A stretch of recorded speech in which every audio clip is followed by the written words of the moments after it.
Suatu hari, Yesus berada di halaman bait suci mengajar orang-orang dan memberitakan Injil. Kemudian beberapa imam kepala dan beberapa guru hukum datang, bersama dengan beberapa pemimpin masyarakat, dan mereka bertanya, "Beritahu kami, dengan otoritas apa Anda melakukan hal-hal ini? Siapa yang memberi Anda otoritas itu?"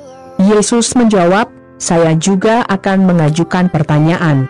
Menjawab, "Siapa yang memberi Yohanes wewenang untuk membaptis? Apakah itu Tuhan atau manusia?" Kemudian mereka mulai berkata satu sama lain, "Apa yang akan kita katakan?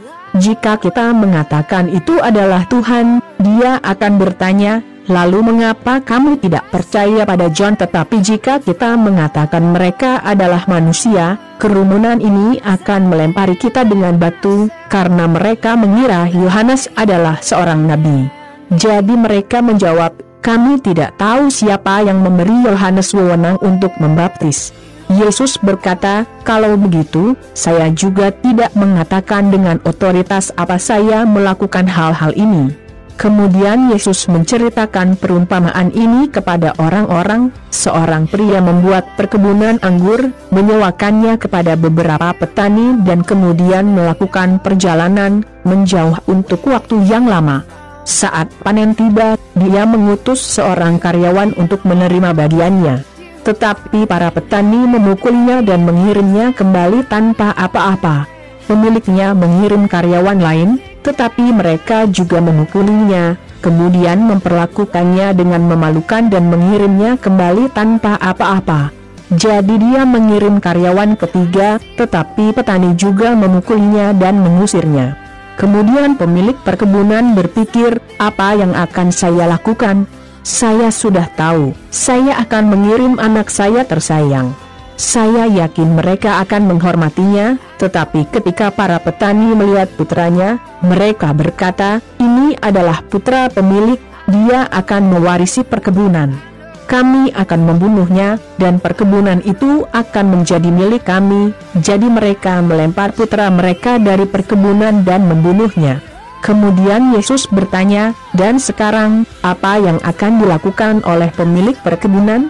Dia akan datang, membunuh orang-orang itu dan memberikan perkebunan itu kepada petani lain. Kemudian orang-orang yang mendengarkan berkata, "Semoga Tuhan tidak membiarkan ini terjadi."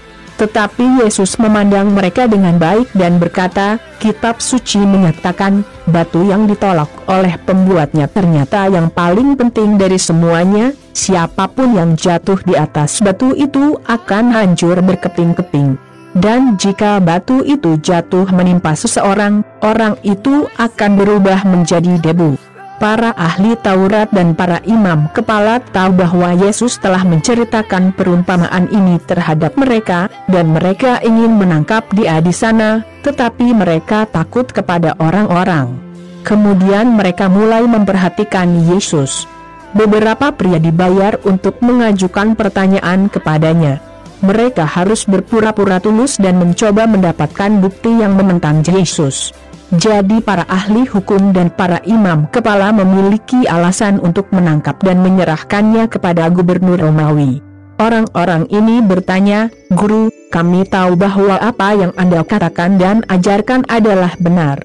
Kami juga tahu bahwa Anda tidak menilai dari penampilan dan mengajarkan kebenaran tentang cara hidup yang Tuhan tuntut. Katakan, apakah membayar pajak kepada Kaisar Romawi itu melanggar atau tidak?" Tetapi Yesus menyadari niat buruk mereka dan berkata, "Bawalah koin di sini. Nama dan wajah siapa yang terukir di atasnya mereka dari Kaisar?" Mereka menjawab. Kemudian Yesus berkata, "Berikan kepada Kaisar apa yang menjadi milik Kaisar dan berikan kepada Tuhan apa yang menjadi milik Tuhan." Mereka tidak dapat memperoleh bukti apapun yang menentang Yesus di hadapan orang banyak. Jadi mereka diam, kagum dengan tanggapannya. Beberapa orang Saduki, yang mengklaim bahwa tidak ada yang bangkit, mendekati Yesus dan mereka berkata, "Tuan, Musa menulis kepada kita hukum berikut, jika seorang laki-laki meninggal dan meninggalkan istrinya tanpa anak, saudaranya harus menikahi janda, untuk memiliki anak, yang akan dianggap sebagai anak dari saudara laki-laki yang meninggal. Ternyata ada 7 bersaudara. Yang tertua menikah dan meninggal tanpa anak. Jadi yang kedua menikahi janda, dan kemudian yang ketiga. Dan hal yang sama terjadi pada ke-7 bersaudara, yaitu mereka semua meninggal tanpa meninggalkan anak. Kemudian wanita itu juga meninggal. Jadi, pada hari kebangkitan, manakah di antara ke-7 wanita itu yang akan menjadi istri? Karena mereka semua menikahinya. Yesus menjawab, dalam kehidupan ini pria dan wanita menikah.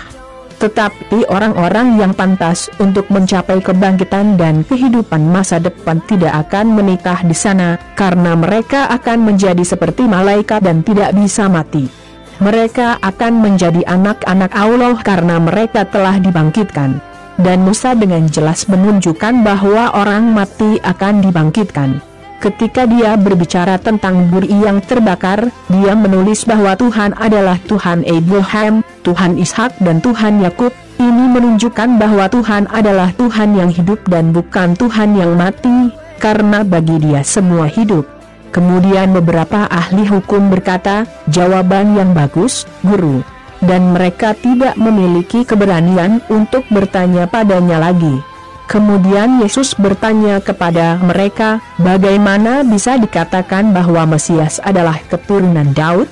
Karena Daud sendiri berkata dalam kitab Mazmur, Tuhan Allah berkata kepada Tuhanku, duduklah di sisi kananku, sampai aku menempatkan musuhmu sebagai platform di bawah kakimu. Jika Daud menyebut Mesias Tuhan, bagaimana bisa Mesias menjadi keturunan Daud? Seluruh orang mendengarkan, dan Yesus berkata kepada para murid, waspadalah terhadap para ahli Taurat, yang suka memakai jubah panjang dan disambut dengan hormat di alun-alun. Mereka memilih tempat kehormatan di sinagoga dan tempat terbaik di jamuan makan. Mereka mengeksploitasi para janda dan mencuri harta benda mereka, dan, secara terselubung, mereka mengucapkan doa panjang.